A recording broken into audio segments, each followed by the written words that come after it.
Hello, Pastor Stephen Darby here once again, and I want to deal with a couple of things today. Um, if I title this teaching, I would title it "The Effeminization of Male Leadership," and I may do a series of teachings on this because I think this may be at the heart of a lot of the effeminacy issues we have in the church. As I said before, God, we don't judge the world. The world is the sin, the sin of the world judges the world, but we judge the church. The Bible says judgment starts at the house of God. So there are some men and women that are just anointed and appointed to bring correction. I mean, if you look all throughout the Bible, and what we call correction, the Bible called it judgment. And if you look at, the Ezekiels and Elijah and Elisha, and if you look at Paul brought judgment. Even Peter brought judgment in some ways. So of course Christ brought massive judgment, but I think that the church needs to that ministry that actually brings into order is missing or vacated. It seems like everyone is so afraid to challenge um, traditional norms or to challenge the trends. That's a better word. To challenge the trends and the fads, because when you have mega preachers saying it or following a certain way, it seems that we don't want to cross any body. We don't want to say anything that would be misconstrued. We don't want to hinder our opportunities by saying something that may cause someone in a higher position in the church to maybe not open the door for us. But this is the reason why God is building another platform, a platform that's not based on the harlot system of prostituting gifts, but it's based on righteousness and holiness. And boldness is another one. So I want to talk about this today, and I'll probably do a few different messages, maybe backing this theme up. And one of the reasons because of some things I had dealt with recently, trying to deal with a person and just not being able to deal with them in a masculine way. And for me, a masculine way is when two men can sit and talk, and they don't have to get everybody involved. They don't have to run to people, run behind each other's back and stuff. We can just sit and discuss our problem and decide whether we're going to agree or not agree. And that seems to be something missing. It's very difficult. So I want to talk about this. Now, if you know my ministry, this is not new. I've preached on this before, but I wanted to do a sit down teaching. Some people like the sit down teaching. Some people like me when I'm preaching in my pulpit. But either way it go, I mean, I want to be more thorough, I guess is what I'm saying. Um, because I really want people to understand, look at what you're seeing before your eyes in the church. And when I say the feminization, I'm not necessarily talking about homosexuality. I mean, even that is a part of it, but it's just the softness, the literal lack of true male expression. Our men are like, they praise like women, they act like women, they talk like women, they shout like women, they dance like women. It's like everything, they sing like women. Everything that we see in the church is basically men who are modern or pattern themselves after females. And the worst thing that I've seen is picking up the female, the way females deal with things, female, like emotionalism, where we have men that are so emotional that, so I want to deal with that today. And before I get started, make sure you look at my video on YouTube called, I believe it's called Baphomet, the God of Transformation, because part of what I'm talking about has to do with that dynamic of Satan literally changing the culture from masculine to feminine. This is literally what he's doing. And because the world is because the church is so intertwined with the world, then you see that spirit coming on the body of Christ, where now we are seeing this effeminization of the body of Christ, and to the point that where it's very difficult to find those older elders that would stand and rebuke and stand with a bass tone and speak. And even just look at the gospel music where our gospel male artists sing high pitched, sang so sensual and sexy. And, I mean, some of you all can remember like Marvin Winans, who had a male voice and, strong singing. But now you have all of this, this sensual high, almost sound like the effeminate boy bands in the world, because this is part of the effeminization process. This is a part of the Baphomet culture that is transforming God's house into a temple of promiscuity or lasciviousness. And it starts through the effeminization process. Remember, it starts through the effeminization process. This is the reason why every push is towards homosexuality. That's why the Bible says even the Antichrist will not have a desire for women. He'll probably be a homosexual himself, because this homosexual, this fusing of male and female into one frame seems to be Satan's greatest seems to be his greatest weapon, or he seems to be able to really maneuver and use a person when they are in that state, of total confusion or identity confusion or whatever. So we see that happening in the world through homosexuality, but it's also going on in the church. Now I want to read something in Deuteronomy 25. And we're going to just read it out of the I guess it's the English version. Deuteronomy 22 and 5. And it says, a woman shall not wear a man's garment, nor shall a man put on a woman's cloak. Whoever does these things is abomination to the Lord your God. And I think it starts with that. And remember years ago how it starts with clothes. And churchmen are the worst with this. Pastors and preachers and believers seem to have really overlooked this scripture, because it used to be where we see our men would wear suits and suits, and now our men are wearing blouses and wearing these frilly colors and just tight pants and the stuff, and stuff that once used to be a woman's look is now a man's look. Look at how our men are getting their hair cut. They're getting their hair cut like females. They're getting their hair cut like women. A lot of these preachers are getting their hair slicked back like women. And we have men getting manicures and getting French tips now. It's so bad now where this effeminate and for some reason the male psyche has adopted the fact that all of this female pampering is not effeminate. Like these men are pampering themselves like females used to do. Like females would go to the salon and get their feet get pedicures and manicures and all of these things, getting their skin, dealing with their skin and all. Now we have men doing those things, and we have men more sensual or prettier than women. And one of the things, there was something I saw over in Europe. There was a man that was feminine, totally looked like a female, but he had a beard like mine, and he was a singer, I guess, over there. And this is what they're trying to. This is what they're trying to make mainstream. This confusion. This is the merging of the male and the female, which creates this Baphomet worship. This Baal worship. It's really Baal worship. See, in Baal worship, there were homosexual prostitutes that men and women, everybody was bisexual. So that means that no sex was off limits. This is part of the Kabbalah teaching and the sex magic and witchcraft that we have on our culture today, where sex is just nothing is off limits. But when they worship Baal, they would go to the temple of Baal and they would have sex with homosexuals. Men would have sex with men or women or whoever, and these were called temple prostitutes. And women, and there will be women there, and there will be men there. And so this was how the culture was, and the culture was so detestable. This is why God said utterly destroy them. It was detestable because sex,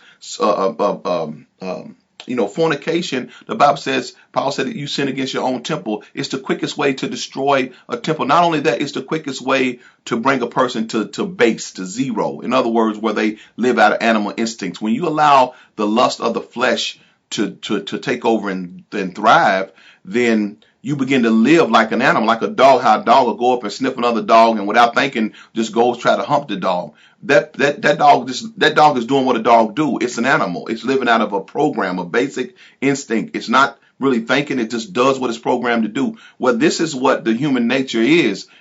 Our human nature is programmed to sin. And if we don't rein it in through the Spirit of Christ, through constantly regenerating us, then we'll live out of then we'll be living out of like an animal. And this is why when the Bible says lust is not satisfied, and you see people continuing to go into deeper levels of lust, they have no control over themselves. You're starting to see people totally out of control.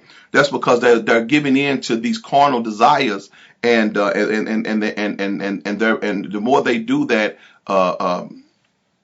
the more base they're becoming, the more they're living out of their instincts of the flesh instead of being led by his spirit. And it's not just the world, but it's also Christians. If you only knew how much fornication really was in the church and how much pornography and pedophilia was really in the church, we probably would all be shocked. But we have church folks living out their carnal desires in church. Okay, let me get on because I don't want to be too long. Let me give you some definitions here, or one definition anyway, of the word effeminate. It is to grow or make womanish. That's a great definition, to grow or to make womanish. And we see this in our churches where our sons, they grow up in church. For some reason they gravitate towards the choir and they begin to become womanish, just their feminine, their movements. We see it a lot of. That's why I say this is one of the main problems I see with boys that grow up in church. You know, many of these brothers that grow up in church have this effeminacy, this feminine quality, and listen, this is the main reason why real brothers or real hardened men or men that are really men, even thugs, don't like the church, because they don't see they see that effeminacy in church men. I mean, when if you go to a church, let's just take an average church, you see the pastor with his effeminate ways. Usually he's flirtatious and effeminate. He may even dress effeminate. But most pastors try. I guess they try to be masculine, but they give in to the effeminacy around them. And the first thing that brother sees when he goes to a church is a choir. And what do you see in the choir? And they stand right in the middle. These tenors, these male tenors, they stand right in the middle, and they're usually effeminate. They're soft. And this is what brothers are seeing, and real men know this is an abomination. This is not right. We shouldn't see this in the house of God. So this is one of the reasons why men. And then when you look at the church itself, most churches are catered towards females. So the church it has an effeminate edge to it, where men can't come in and just be men. As a matter of fact, men are taught against being strong and masculine. So that's one definition. Let me give you another one. Having the qualities of the female sex, soft. See, having the qualities. See, that's why I'm not talking about necessarily homosexuals, because there's a lot of church men, there's a lot of brothers in church that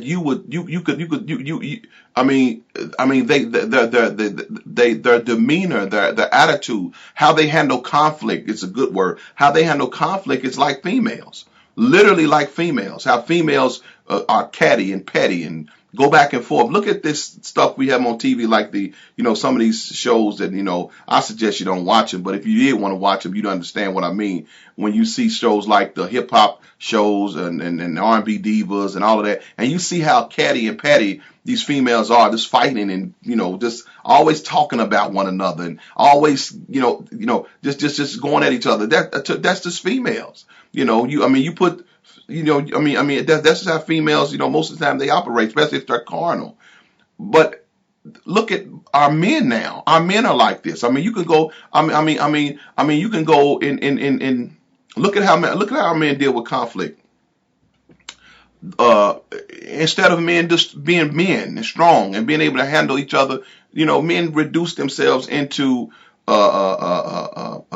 woman tactics of and stuff like that, and so that's effeminization. That's effeminization. So it's not just talking about men having sex with men. That's not the only effeminization, because in Deuteronomy it was really talking about just a man having a woman qualities. It's not right. We shouldn't. Look at how many men have behind their wives, which I'm gonna get into that, which is part of this. But anyway, let me keep going. it says they're soft or delicate to an unmanly degree, tender. They tender. Brothers are tender. You ever see brothers that's tender? That means you can't even say nothing to them. You say something to them, they ready they ready to cry because you said something to them. They ready to run off and pout. And then they get catty like a woman. I'm gonna get you back. That type of stuff. I can't. What I'm seeing now is so weak to me. It's so weak because I can't believe that we have gotten to the point where men are given men are looked at as spiritual for being weak. That's what's happening. The more docile and passive and sensitive a brother is, the more spiritual points he's getting from the people around him, instead of him getting points for being masculine and strong and aggressive and willing to deal with issues. He's not getting any points for that. And so in our churches, the men that stand up and are strong, these brothers get attacked, in the church by people who feel that they shouldn't, by people who have adopted the world's understanding of masculinity. And see, this is the reason why we're okay with this in the church, because the world has neutered the men in the world. In other words, everywhere you go, the laws have been passed. You go to work, they neutered men through sexual harassment. That was a way to neuter men, where a woman could claim a man looked at her wrong or said something and she took it a certain way, and that brother could lose his job, go to jail, get sued, company could get sued. So that caused men to be docile and soft and not be fearful all the time of not saying anything. Also, men are neutered through divorce laws. How women seem to come out real good in divorce, and men lose children and lose their money and lose half their stuff. And so that's another way that men have been neutered. So because the men in the world and how many times did you grow up in my generation as a man, and people always wanted to convince you that being sensitive was good all the time, or being or crying all the time, being able, that was good because man, you learned to share your feelings and emotions, and so we were taught this stuff, and all it was causing us not to. Now you go back, a generation before mine, when life was harder, brothers had to do what they had to do. Men got over stuff. We didn't have all these disorders where brothers where we had all of this post-traumatic stress, and we had all of these different disorders because they didn't have time to stop the bus to deal with every emotional problem that a person had, because they had life, they had to work, they had to take care of families, but see, because we have destroyed that family dynamic, and this is another point where even the welfare laws that placed the woman in the head position and put the man out of the home and took him from being out from over his home, that's another neutering. So basically, society, this world, the way Satan has structured society, he structured it where men would be weak, where they wouldn't stand up, they wouldn't be strong, they wouldn't stand in their role, and that is in the church now, where because we have a whole church full of people who have grown up on basically feminism, and men only get points for making females happy or making females feel good. If you go online, go on YouTube, and you'll see brothers on there, and some brothers are on there angry, and they're talking about women. They're down in women. Man, you will see 50 brothers attacking that one brother because that one brother decides he's not going to say all women are good just because they're women, or he's actually talking about the stuff that women are getting away with. But you have 50 brothers that sign petitions, and I've seen it online. I've seen this, and I'm sitting there like, why are all these men fighting this brother over what he's saying about females? Why they fight? Now, you don't see females. You can't go online and find one female usually that's fighting for men. But you find all these brothers because we've been raised with our fathers. We've been raised by our mothers, and we've been trained to run we've been trained to stand up, to stand in front of to stand up for our women, but not rule our women. Stand up for them, but don't rule them. Die for them, but don't rule them. Spend your money on them, but don't rule them. See, but God told us to rule over. But see, we they don't want us to. I mean, we've been trained not to rule over them, but we still have to be responsible for them and pay for them and take care of them, but don't rule over them. So this is how men have been trained. This is in the church. How many times have you seen pastors say, have sermons and they preach on men's responsibilities and never preach on women's responsibilities? So these brothers, see, this is what's happening when I say effeminization. These pastors are neutering men. They neuter men because they have this feminized understanding of marriage, feminized understanding of manhood, because most time he was raised by his mother, or his mother was a strong one in the house, and his father didn't seem to be the strong one. So he took after his mother. So he really acts like a woman. So when he gets in a place of authority, he goes overboard. How many times have we seen effeminate pastors that cater to females, cater to whatever women are doing, but don't have nothing for men? I made an instance where if you look at Women That Are Loose, 80,000 women show up, 100,000 women show up, and you look at Manpower, 10,000 men show up. That should show you, look at the disparity, because men are not one like women, and so because I don't want to get into this right now, but we need to look at that dynamic. Ask ourselves that question: why are our women's ministries bigger than our men's ministry? And I know a lot of people will say because women are more spiritual. No, they're not. Women are not no more spiritual than a man. If women were more spiritual, then God would have created the woman first. He created Adam first. Men are spiritual too. I mean, so women are more emotional. They feel more, but that doesn't make them more spiritual. Now, this is not against women. I'm just trying to tell you how we've gotten into this effeminacy stage. Let me give you a little bit more. Effeminate, to make womanish, to unman, to weaken, as to effeminate children. And this is where we are. We have, and I'm gonna blame this on leadership, because most pastors, especially male pastors, because we have so many pastors that egos, they may have insecurities themselves, and so their way of growing up men in their eyes is to emasculate him, take away his masculinity, replace it with feminine spirituality.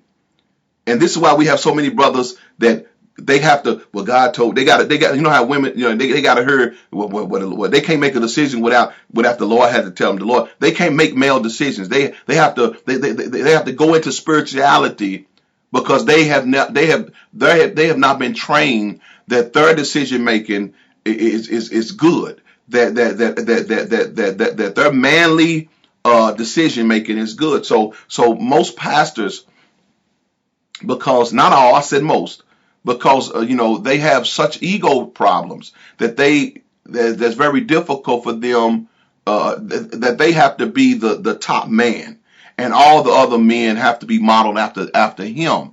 And so that's one of the problems also, is that male pastors are not secure in their manhood, so they have to neuter all the other men or make them docile so they can look like the strong man. How many times have you seen it in churches? How many ministries have you seen that's built that way, where all the men are docile, effeminate, soft, and that gets them points from the leaders. The more sensitive and soft they are, the more points they get. The more aggressive and strong they are, the more people call them rebellious. Now, I'm not saying people not submitting to authority. That's not what I'm talking about. I'm talking about where brothers just are manly in their ways and their maneuvers and their operations. When you see men who tell their wives, "Don't go in there and get counseling. Stay out of there telling our business." Well, that man looks like he don't want his family to grow. That man seems like a brute. But some brothers just know, no, I don't want my wife telling all our business in the church. See, that's I remember being in a situation like this where everybody had to go in the office and tell their business, I mean, when I had got married, I told my wife, I said, don't you go on there and tell our business. Don't tell our business. Don't tell, because I understood that I'm the pastor of my home. I'm the head of my home. And the pastor pastors me. Okay. He ain't got to pastor my wife. He pastors me and I pastor my home. See, and this is why I was so off balance in the church, because these pastors go beyond their reach and start pastoring brothers' homes and trying to get to their wives and get to their children, when they should pastor the man and let that man stand up as the head of his home and respect that man's authority. I have brothers all the time that come to my church, and they may agree or disagree, because with me. But when they disagree, I tell them, if you upset, brother, or if we can't walk together, okay, no problem. I ain't mad at you. But if you decide to leave, take your wife and your children. Don't leave your wife and your children with me, because I'm not going to split your home. I don't want to keep your family with me while you leave. If you don't like my leadership, then you lead your family. You take your family with you and lead them. But a lot of brothers will try to get offended, but leave their family at the church while they go out, because they know, because I'm strong preaching, I preach holiness, that their wife gonna do right, probably under this type of preaching. So, but he wants to be unaccountable. So I'm like, no, brother, if you want to leave, take your family, and you take your family with you. Don't leave your family here, because I'm not going to allow you to say that I had something to do with your marriage breaking up. You take your family with you. So that's another effeminate male trick, where they will put the authority, put the responsibility of their family on another man, like another pastor, or maybe a father or a grandfather. Some other man will have to step up and be the spiritual guide for his own family. And I've learned, don't be spiritual guides for another man's family. That's his job. And so how we break this effeminacy is we pastor the man. We make him, we stop neutering him and show him how his aggression can be worked into the kingdom of God, where God is not causing him to be always laying on his face with some type of spooky spiritual, super deep, got to get a word from God to figure out what to eat, got to get a word from God to figure out how to go down the street, got to get a word from everything. He can't even talk because he got to hear the Lord before. I've seen this stuff get so pitifully foolish, because these brothers are so effeminate, and they've never learned. They've been in church, but they never been taught to exercise their will. And if you're a pastor, listen, I want to help you. One of the ways you cause men to grow and to become mature is you don't make decisions for them. Your job, don't make decisions for people, because when people come to you, they want you to make the decision. So if it's wrong, they can blame you. So what the best thing for you to do is to tell a brother, what do you believe? What do you make him make the decision? See, but most churches, because sometimes they operate out of control, they want to make the decision for the person. They want that person to be totally dependent upon the ministry. Well, a good pastor, good leader is not trying to make dependence. He's trying to make brothers stand up and be independent, because that brother has a church. His family is his church. His family is a church. So he has to lead his family. So you got to train brothers to make decisions, good decisions, strong decisions. And you can't train them to make decisions if you are crushing their will all the time. If you're not allowing them to make decisions, fail if they have to, but at least they made it, and then begin to train and then begin to begin to help them. Even if the decision was wrong, we still come in, we begin to help that brother, but we don't take that away. And so many times the women will come to a pastor and complain about the male, and the female would use a pastor to take the authority away from her husband by telling the pastor all the bad things and bad decisions that this brother made. And that's why I say, if you pastors got to stop being used like that and say, wait a minute, that man is the head of his home. She married him. She didn't marry the pastor, she married him. Therefore, he's still her head, even if he makes bad decisions. The goal is to help that brother to exercise his will and make good decisions, but don't take away his decision making, because that's effeminacy. You have just effeminized that man, because you took away his it's like castration. You took away his potency, his ability to penetrate on its own. Okay, let me get on. Let's see. Look, you can go there. You can take your scripture down. Isaiah 3:12. This is a great scripture I use a lot. This shows you what it looks like when a people is under judgment. And the first, I think, 4 chapters of Isaiah is Isaiah talking about the judgment that God is releasing upon his people because of their disobedience, their idolatry.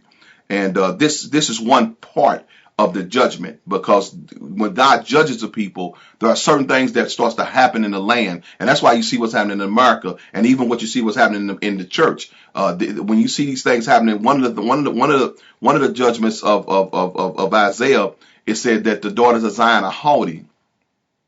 They walk with outstretched necks, mincing and tinkling as they walk. In other words, the women have become vain. They dress vain. They prideful looks and vanity. There was no modesty and no humility. And look at our movies. Look at our movie stars now we have in the church. These goddesses with five different people's hair and 6 eyeshadows and all these tinkling and jingling and necklaces and all that. Look at Isaiah and look at what he was talking about. That this is what judgment looks like, where the women will lose their chasteness, they will lose their discretion, and they mixing and tinkling, meaning they switching as they walk, being sexy, wearing revealing clothes, and look at the shoes they making. That women are wearing these stripper shoes in the church. This is part of the effeminacy of the church. In other words, because I'm gonna show you why. Before you get mad, let me show you why. Isaiah 3:12 says, "As for my people, children are their oppressors." I'll come back to that. And women rule over them. Now, it's important that God is saying in Isaiah that part of the judgment of Isaiah 1-4 was that God was saying women ruling over you is part of the judgment. So, in other words, if women are ruling over you, then where are the men? Well, the men, Isaiah said they die in war. He took away the wise men, the artisans, the counselors, the men that sit at the gate, the judges. He took away those men of war. The men, when a society is under judgment, you will see where the men will be getting destroyed and attacked. Look at our brothers dying in the street, but yet women are haughty, ruling over the men. Look at I was watching TV the other day, and every channel I turned it on, it was a female judge show. Just to give you some perspective, it was a female judge show. I said, now if you recall, when this judge, remember the People's Court, when this judge shows came out, it was all men, and then all of a sudden, now it's all women, and now they turn into all black women mainly. So you're seeing women rule over when a society is under judgment. You'll see women ruling over. Look at the church. Look at how the church is created. How now we have as many or more female pastors than we have male pastors, and now we have more women in active ministry than men. And it's not because men don't want ministry. It's because the church has been formed. It's been shaped feminine. So men don't like that. Men have to see, if a man has to be in a ministry, he has to choose a lot of times to be under a female, and that's not order. So a man doesn't want a woman talking to him or down to him I'm not saying a woman can't be in leadership, but what I'm talking about is when you see positions that were once male, they're now female. Okay, this is part of the curse. So in the last days, when you see women ruling over men, it's because we're under judgment. That means the men are falling in the streets, or the men are falling in war, or the men have just backed off because of this Baphomet culture that is trying to change them into women. And the church is responsible by effeminizing men through over spiritualization. If that's a word, over spiritualization. In other words, they're making men feel that if they're not spiritual, if they're not laying out on the floor, if they're not getting the prophecy, if their eyes ain't rolling back, if they ain't speaking in tongues for 10 hours, then they don't deserve the right to rule. They don't deserve the right to stand in authority. And so most men just say, look, I got to go to work. I got things to do. I'm not going to lay out on the floor all day just so I can be in order in my home. This is the reason why most of our women have turned into prophetesses, because they know that if they think if they're more spiritual than the husband, then they don't have to listen to they don't have to come under his authority. And most men have checked out. Like, look, I don't have time for this. So we have our men are into sports, watching sports, because that's the only manly thing that they can escape into. And now you see how they're even taking this effeminacy is even happening in their sports, and we should see that that's an agenda to effeminize men, especially black men.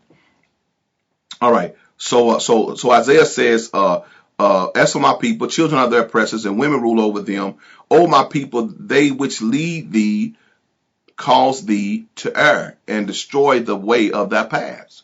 See, so God is saying that the women are ruling over the men, and what's happening is because a lot of these ministries, a lot of these female ministries have a feminist twist to it or feminist edge in it. And that's what's causing this home destruction. It's very difficult to find a female ministry where the marriages are super strong. It's hard to find that. Usually these women are trained to leave that man.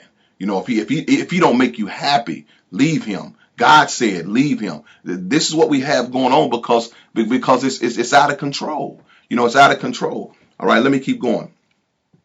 Now over here in 1 Kings chapter 19, this is a classic story. I use this a lot because, this is the classic story of effeminate leadership.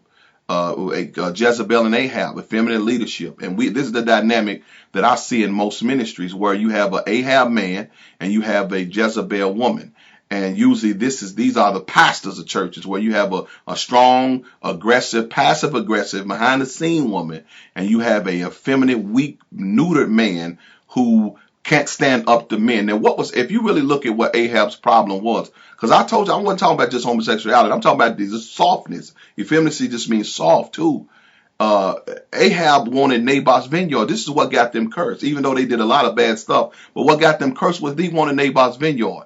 Naboth stood up to Ahab like a man. Naboth, just because Ahab was the king, it did not give Ahab the right to take that man's property. And Naboth knew his rights. So he stood up and confronted Ahab Naboth stood up and confronted Ahab like a man. And Ahab couldn't deal with Naboth. So what he did was he went home and sulked to his wife, went crying. And this is a dynamic that I've seen where brothers, they go home and they cry to their wives, and their wives have to come up with a solution because this brother couldn't stand up and be a man.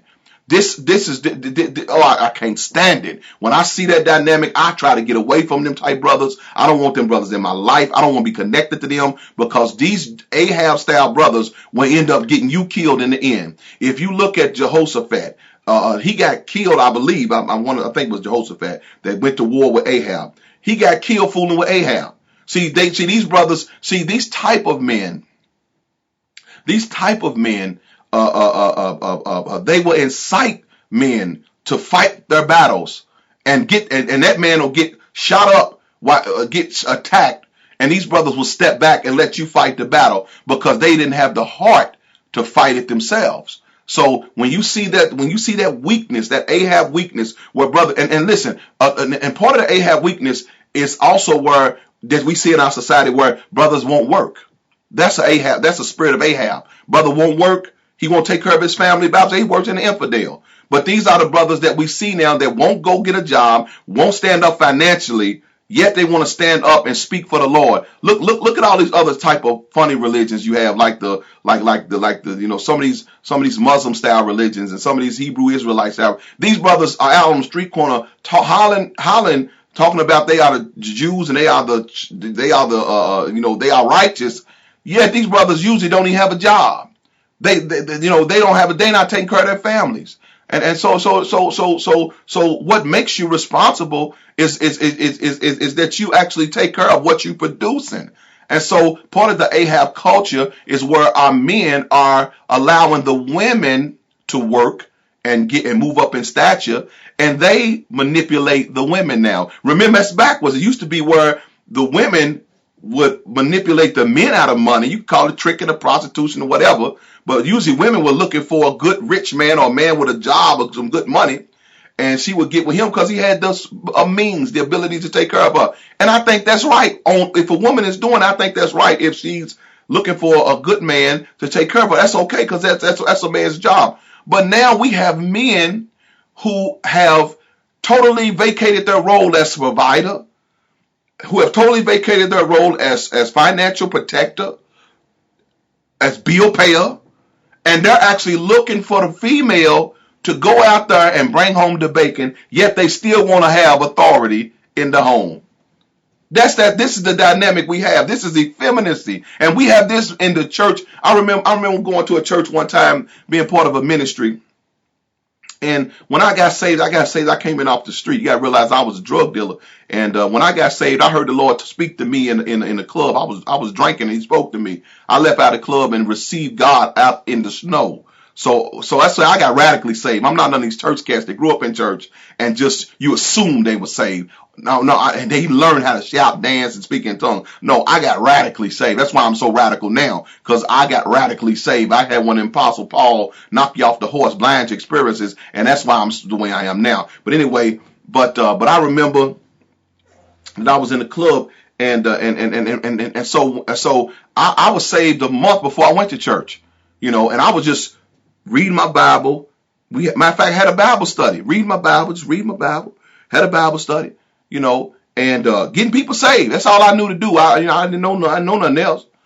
Man, I ended up going to church, and it was like these brothers were so weak and effeminate, just in our catty and fighting each other, and it's like it was so weak to me because I was used to just be a man. Just talk. The Bible is real clear about being straightforward. But these brothers talk between the lines and talk this weak, feminine talk, and then they would get mad at you. They wouldn't talk. They'd go behind your back and try to sow seeds to other people about you. Instead of dropping it. Sometimes you can't fix a situation. Sometimes you just need to let it go and go on. But these brothers would just do this forever. Just never give up on it until they finally got the desired result. They would keep going. So I was shocked at how the church world was. I was shocked that that men who look masculine on the outside was like an acorn on the inside. They look like an oak tree on the outside, but their spirit, was like an acorn. It reminds me of a scripture that says, he who has no rule over his own spirit is like a city broke down without walls. That describes most male leadership now. They can't handle anything. When you say something, this is the reason why you got thugs shooting each other in the street, because he said something wrong. And because this brother's spirit is so weak and small, I'm going to kill you now. Well, this is the same procedure in the church world, where if you try to even correct the brother, they will hate you forever. Just hate you, tell you you're not even saved because you decided to correct them. So their spirit is small. It's like most of these brothers' spirits is so small and weak.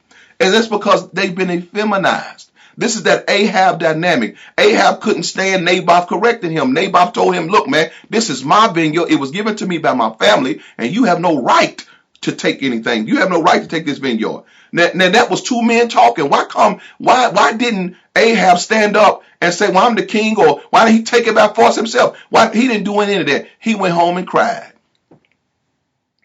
And most of you women know if your man is that way. Here it is, when it comes to dealing with a man, he'll go home and he'll cry to you first. Try to get you on his team, manipulate you and then here you come having a, oh baby, it's all right. That is that Ahab dynamic. It's an Ahab and really when you brothers do that stuff, when y'all go home sulking and crying to y'all women, you really are opening the door for her to operate out of a Jezebel spirit.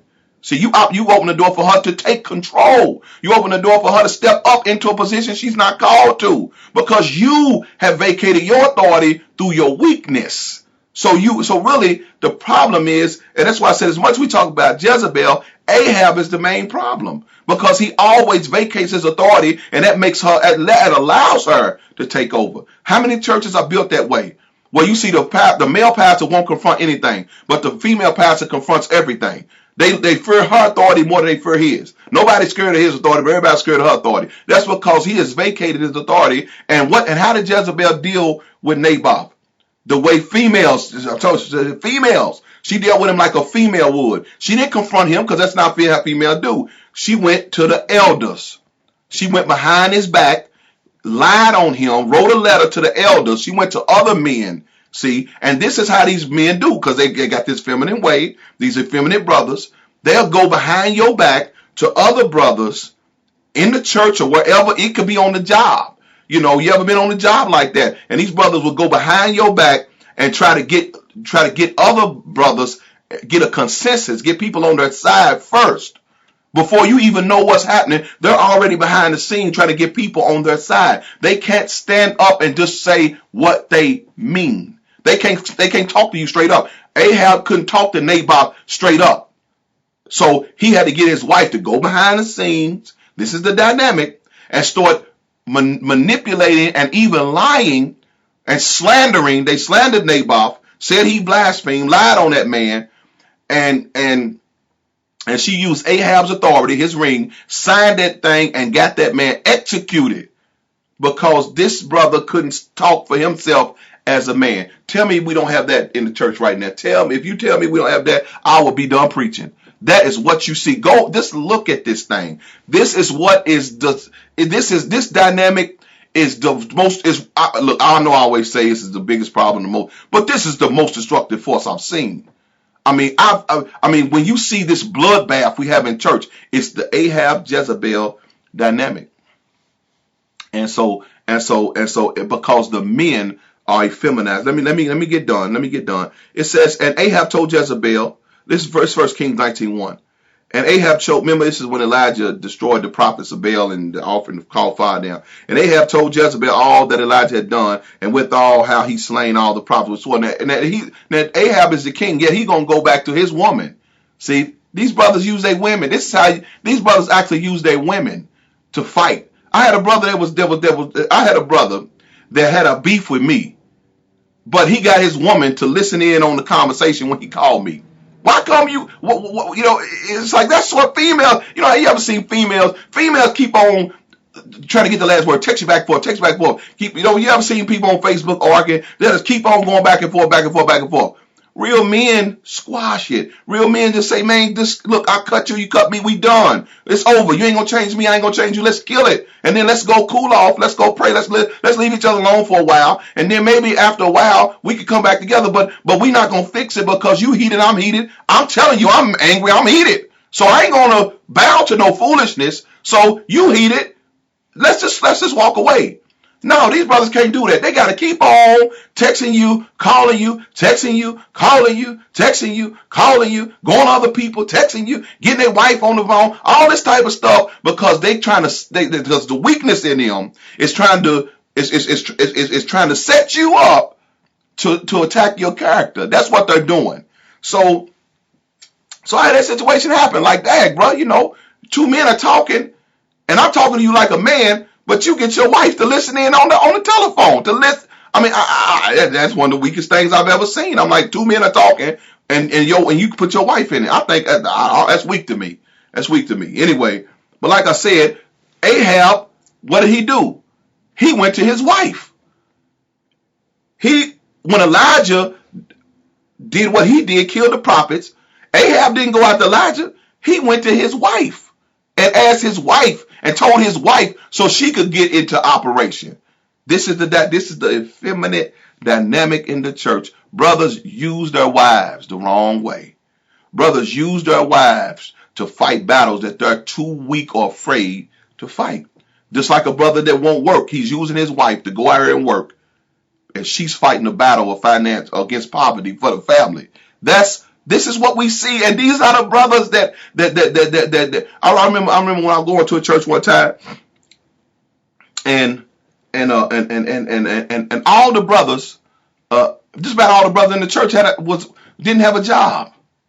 You know, was going to the temporary service, didn't even have a real job. These brothers but all of them were ministers. They all call themselves ministers, deacons, elders, and these Negroes didn't have no job. And I said, wait a minute, man.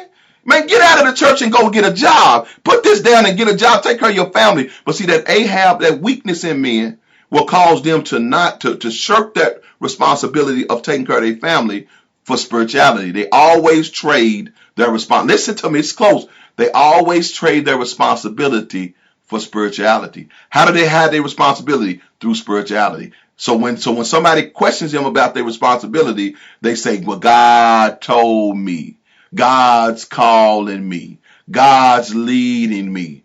God said. See, that's how they're getting out of their responsibility, because they're using spirituality And that's what they keep doing, so nobody can, and that makes it where nobody can question them because they keep trying to convince people God told them. But the Bible speaks clear: if a man don't work, he don't eat. If a man don't take care of his own, he's worked an infidel.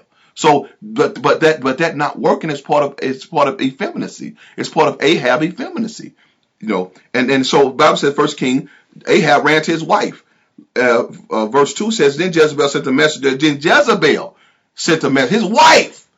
His wife sent the message. His wife is behind the scene running the ministry. His wife is behind the scene doing this. This brother ain't got no authority. He ain't got no power. He ain't got no authority. So his wife sends a message to Elijah saying, let the gods do to me and more so if I make not thy life as the life of one of them by tomorrow about this time. Most of these brothers who operate like this have had a Jezebel mother or they have a Jezebel wife. But usually it's because they've had an Ahab father, which is just a weak man that won't be responsible, or they have an Ahab spirit themselves, where they won't be responsible. So they have dominant, strong women who just fight. Women will step up before they will. This is what we have governing ministry, y'all, and this is why this is why you see so much divorce, because most people that are under those style of ministries, their marriages will be getting starved to death because there's always a struggle for power. There's a struggle for power at the top. There's going to be a struggle for power in the people. As like priests, like people, if the leaders are struggling for power with each other, if you have a husband and wife that's not clear about their roles, well, then the people won't be clear about their roles. And this is why we have so much divorce happening in the church. Look at this. And verse 21, chapter 21, verse 5 says, but Jezebel, his wife, came to him and said, now this is when when Naboth told Ahab, you can't have my vineyard. And Ahab went home and cried to his wife. And the Bible says that Ahab went in and sulked that he wouldn't eat. This cowardly, this soft, cowardly, he's all emaciated because a man dealt with him. Let that sink in. He's emaciated because a man dealt with him. A strong man told him no. A strong man corrected him. A strong man judged him. So instead of him being able to take the correction and counsel from that man, he's emaciated. He's literally, he can't eat now. He can't function because his spirit is so small. See, his spirit is small. See, and so he can't take any pressure. That's a good word. See, these brothers can't accept pressure because their spirit is not big enough to handle pressure. So they have to go to their wife to vent because that's the only way they can deal with pressure. So she comes in and says, why is that spirit so sad that thou eatest no bread? This brother couldn't function because a man told him no. This is what we're dealing with, y'all. This is the crux. See, this is what the feminist spirit has done. It has effeminized. Really, it's that Baphomet dynamic I was trying to tell y'all about it first. It has effeminized men so much to where these brothers don't even know they're feminine. They don't even know they're feminine because the church world accepts this. How many times have you been to churches where you see the men laying on the floor like women for hours? Men laying all down, look, I'm a great worshiper. I love to worship. I enjoy it. When I worship. Sometimes tears flow when I worship. But how many times have you seen that in church where men are just, on the floor like women and just stay there, just keep on, their expression, everything about them is feminine. See, they've been effeminized and they don't know it. And see, these pastors are okay with this. I told you, if you look at one of my other teachings about Christian feminists, pastors are okay with this because they know women build churches. The catering to women is what builds the church nowadays.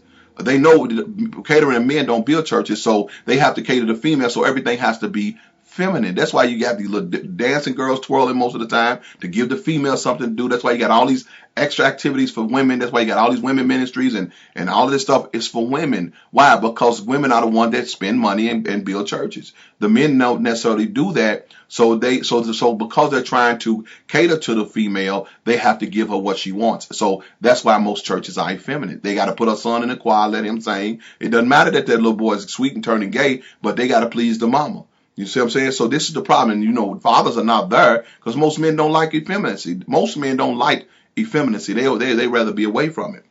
Let me get done.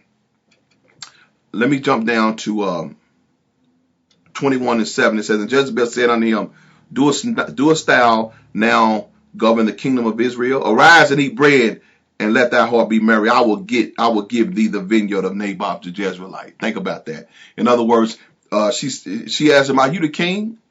Because she knew he was soft, he was emasculated. And this is how you see how most of the time you'll find in this dynamic, most these men's wives don't really respect them. They put up with them, but most of the time you'll find a brother, his wife don't really honor him or really truly respect him, because she knows the weakness that's inside of him. So, and this stuff, to me, I've seen it. It starts from the way he was raised. It starts from motherhood. If he sees his mother dominant, and his father being weak, then he'll automatically gravitate towards a woman that'll be dominant, and that she'll be the same way as his mother.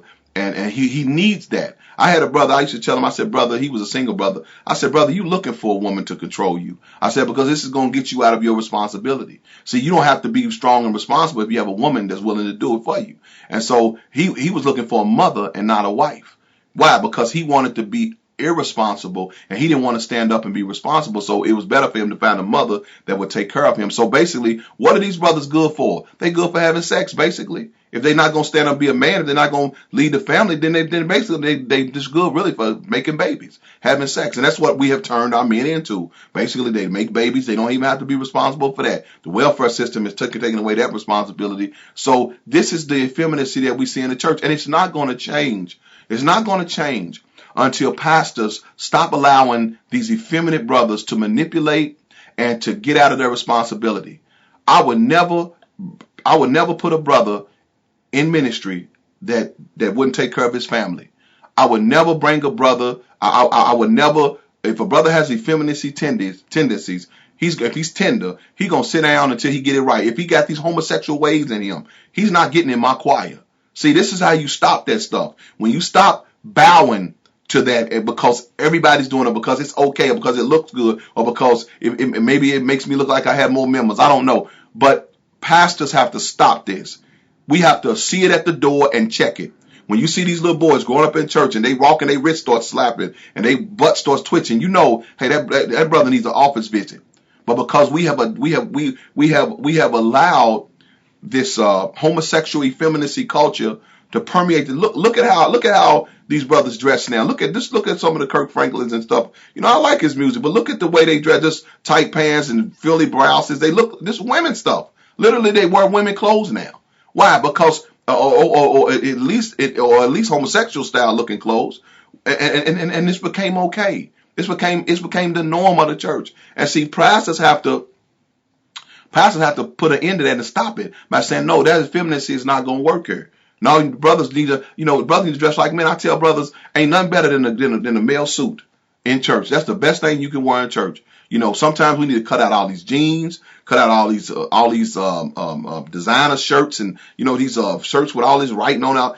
Sometimes all these t-shirts, we need to cut out all that in church and just wear a nice suit with a tie, because that is appropriate for. I know people think that's old school, but hey, these brothers walk around doing holy hip hop. They don't seem to grow up.